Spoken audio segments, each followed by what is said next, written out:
तेलंगाना के वजीर आला रेवंत रेड्डी ने कहा कि बीजेपी पार्टी के लोग हकीकी हिंदू नहीं है, बल्कि वो भिखारी है। बीजेपी के लोग भगवान के नाम पर वोटों की भीख मांगते हैं और बाजारों में मजहब को बदनाम करते हुए घूमते रहते हैं। उन्होंने मजीद कहा कि भक्ति दिल में होनी चाहिए और भगवान को मंदिर में ही रखकर पूजा करनी चाहिए, न कि बाजारों में भगवान के नाम पर हिंदुओं के वोट हासिल करने के लिए उनका इस्तेमाल करना चाहिए।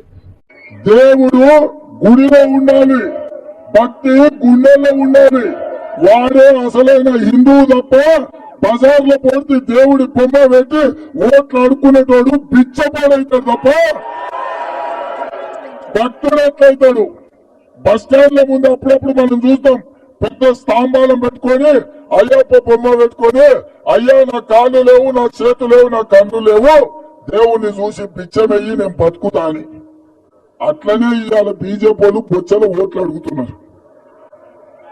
ఇంతకు మించిన దుర్మార్గం, ఇంతకు మించిన హిందూ ధర్మాన్ని వంచడం ఎక్కడైనా ఉంటుందా?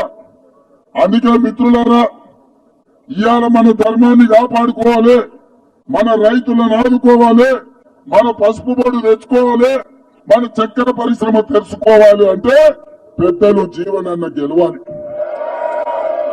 మాకందరికీ పెద్దగా